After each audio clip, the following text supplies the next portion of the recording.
अस्सलाम वालेकुम गाइज़, हमारी जो है वो वीडियोस आप देख रहे होंगे कंटिन्यूसली। लास्ट जो हमारी वीडियो बनी थी वो हमारा प्रेजेंट इंडेफिनिट जिसमें एस फॉर्म के बारे में बताया था, जबकि उसका नेगेटिव इंट्रोगेटिव सेंटेंस भी हमने बताए थे। आज जो है वो टेंसेस का दूसरा जो हमारे पास टॉपिक है, प्रेजेंट का दूसरा टॉपिक प्रेजेंट प्रोग्रेसिव जो है वो हम आज आपको पढ़ाएंगे। प्रेजेंट सिंपल की अगर हम बात करें तो प्रेजेंट सिंपल वो टॉपिक था जिसमें हम कोई ना कोई काम करते हैं, we are habitual of something या रिपीटेड एक्शन के बारे में हम बात करते हैं कि जो काम होता है उसके लिए हम इस्तेमाल करते हैं प्रेजेंट सिंपल। आज प्रेजेंट प्रोग्रेसिव का है जिसमें हमारे पास helping verb as a auxiliary verb जो होता है वो इस्तेमाल होता है is, am, are, is, am, are. और जो आपके पास वर्ब होता है, काम जो वर्ब होता है वो हमेशा आपके पास वर्ब प्लस आईएनजी, यानी कि आईएनजी के साथ आपका वर्ब का इस्तेमाल होता है। वर्ब जो है वो प्लस आईएनजी का इस्तेमाल होता है। इट मीन्स कि आपके हर वर्ब के साथ आईएनजी लगेगा। जैसे कि यूज के साथ आईएनजी लगाए तो यूजिंग बन जाएगा, ब्रेक के साथ ब्रेकिंग हो जाएगा, स्पीक के साथ स्पीकिंग हो जाएगा, और इस तरीके से जो है वो यूज के साथ यूजिंग होगा, पुट के साथ पुटिंग हो जाएगा। तो आप हर वर्ब के साथ जब आईएनजी लगाएंगे तो वो आपका आईएनजी फॉर्म बन जाएगा। बट प्रेजेंट प्रोग्रेसिव बात किस चीज की करता है? Why do we use present progressive in our conversation? Present progressive, there are three uses of present progressive अगर देखा जाए।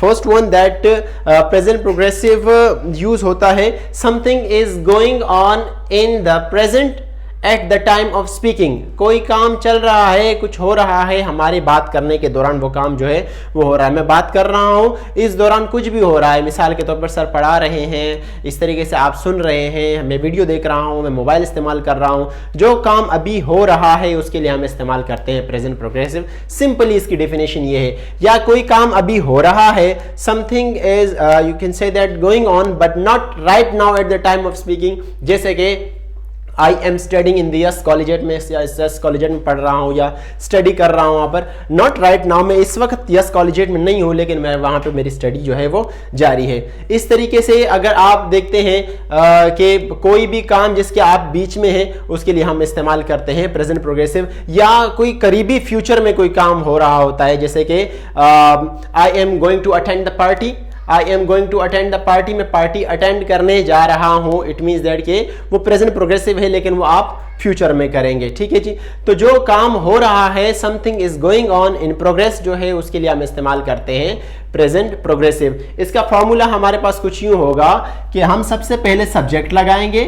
आई होप दैट आपको पता होगा कि सब्जेक्ट क्या होता है। I, you, we, they, he, she, it, या कोई एक नाम हम सब्जेक्ट के तौर पर इस्तेमाल करते हैं। Then put helping verb, helping verb का इस्तेमाल करेंगे इज, एम, आर।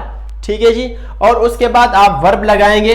हमेशा वर्ब के साथ जो क्या लगता है, आईएनजी, एंड देन आप लगा देंगे एक्स्ट्रा वर्ड या फिर ऑब्जेक्ट जो आपका होता है वो लगा देंगे। अब आप सबसे पहले सब्जेक्ट लगाएंगे। इज, एम, आर इस्तेमाल कहां होता है? देखिए जरा, आई के साथ हमेशा इस्तेमाल होगा एम, यू, वी, दे, इनके साथ इस्तेमाल होगा are, and then he, she, it और एनी सिंगल नेम, इनके साथ इस्तेमाल होगा इज। ये याद रखिएगा, आई के साथ एम, यू, वी, दे के साथ आर, ही, शी, इट या किसी एक नेम के साथ जो है वो आपका इज का इस्तेमाल होगा। अगर मैं कोई सेंटेंस बनाता हूं तो सबसे पहले मैं सब्जेक्ट रखूंगा and then is, am, are में से कोई एक सब्जेक्ट के मुताबिक रखेंगे। वर्ब प्लस आईएनजी, हम वर्ब प्लस आईएनजी रखेंगे, देन एक्स्ट्रा वर्ड। जैसे कि अगर मैं कह रहा हूं मैं इंग्लिश बोल रहा हूं, मैं इंग्लिश बोल रहा हूं, तो मैं के लिए क्या आएगा? आई। अब आई के साथ क्या लगता है? एम। आई एम बोलने को कहते हैं स्पीकिंग, आईएनजी आपने लगा दिया। स्पीकिंग, क्या बोल रहा हूं? English. So what is the sentence? I am speaking English, मैं इंग्लिश बोल रहा हूं। It means that the action is going on right now at the time of speaking. मेरे बोलने के दौरान जो मैं काम कर रहा हूं वो क्या है कि I am speaking English. If someone is asking me that what are you doing, I am having food, मैं खाना खा रहा हूं, मैं having meal, मैं खाना खा रहा हूं।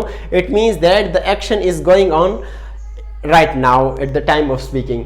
इस तरीके से if you are making the negative sentence of this, अगर आप इसका नेगेटिव सेंटेंस बनाएंगे, सब्जेक्ट इज एम आर के बाद नॉट लगाएंगे, ठीक है जी। Subject is am are not verb plus ING, it means that you will put not after your auxiliary verb. Subject for negative is am are plus not and then verb plus ING plus extra word. Okay, अगर हम इसी का जो है वो बनाते हैं negative sentence, I am speaking English, मैं इंग्लिश बोल रहा हूं, और मैं इंग्लिश नहीं बोल रहा, I, okay, and then is am are am and then put not speaking English, मैं इंग्लिश नहीं बोल रहा, ठीक है जी, मैं इंग्लिश नहीं बोल रहा। तो आपका जो भी सेंटेंस है वो जब बनेगा तो पॉजिटिव या जो आपका अफर्मेटिव होता है वो subject is am are verb plus ING plus extra word, जबकि नेगेटिव जब बनेगा subject is am are not verb plus ING plus extra word से बनेगा। Now third sentence interrogative. Interrogative में क्या होता है कि हम is am are the auxiliary verb जो है it will come at the beginning of the sentence, starting में आ जाएगा, जैसे कि is am are plus subject plus verb plus ING and then extra word. This is an interrogative sentence. Is am are subject verb plus ing plus extra word. It means that we are asking, हम पूछ रहे हैं I am speaking English, क्या मैं English बोल रहा हूं? I am not speaking English, क्या मैं इंग्लिश नहीं बोल रहा? क्या मैं इंग्लिश बोल रहा हूं? तो आपका जो ऑक्सिलरी वर्ब है वो शुरू में आ गया।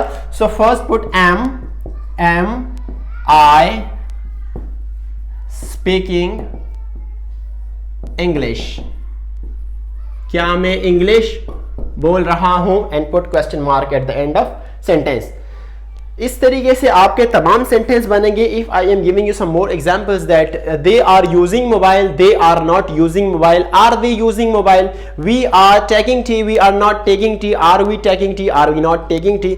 इस तरीके से आपके और भी बहुत सारे सेंटेंस बन सकते हैं। This present progressive, that something going on in the present at the time of speaking. कोई काम अभी जो है वो हमारे बोलने के दौरान जो भी काम हो रहा है उसको हम इस्तेमाल करते हैं प्रेजेंट प्रोग्रेसिव में। तो ये टॉपिक मेरे ख्याल में आज आप लोगों को समझ में आ गया होगा। सेंटेंस आप लोगों ने बनाने हैं, आप लोग इस पर प्रैक्टिस करें, जितना प्रैक्टिस करेंगे उतना ही आपको समझ में आएगा, चाहे वो प्रेजेंट सिंपल के हों एंड देन वो प्रेजेंट प्रोग्रेसिव जो अभी है। आगे जो भी टॉपिक्स आएंगे खुद आप ज़्यादा इस पर प्रैक्टिस करेंगे तो आप लोगों को समझ में आएगा, क्योंकि ग्रामर में जो है वो मेरी जो ऑब्जर्वेशन है उसके मुताबिक जो है वो 80%, अगर स्टूडेंट सीखता है तो वो 80% खुद मेहनत करता है तब जाके वो सीख सकता है। 80% उसके जो है उसमें वो शौकीन होना भी है कि वो इंग्लिश बोलने वाला हो, और इस तरीके से उसकी मेहनत जो होती है, उसका प्रैक्टिस जो होता है, और उसकी जो फाइंडिंग्स होती हैं बहुत सारी चीज़ों के लिए, वो सर्च जो होता है, सर्चिंग्स होती हैं, वो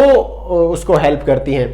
तो आप लोग ख्याल रखें इस चीज़ का कि खुद कितनी मेहनत करते हैं। टॉपिक जो है वो 5-6 मिनट, 7 मिनट, 10 मिनट की वीडियो होती है, उसको देखकर उसके बाद जो है आप लोग उससे क्या जो है वो उससे अखज़ करते हैं एंड उससे आप लोग गेन करते हैं।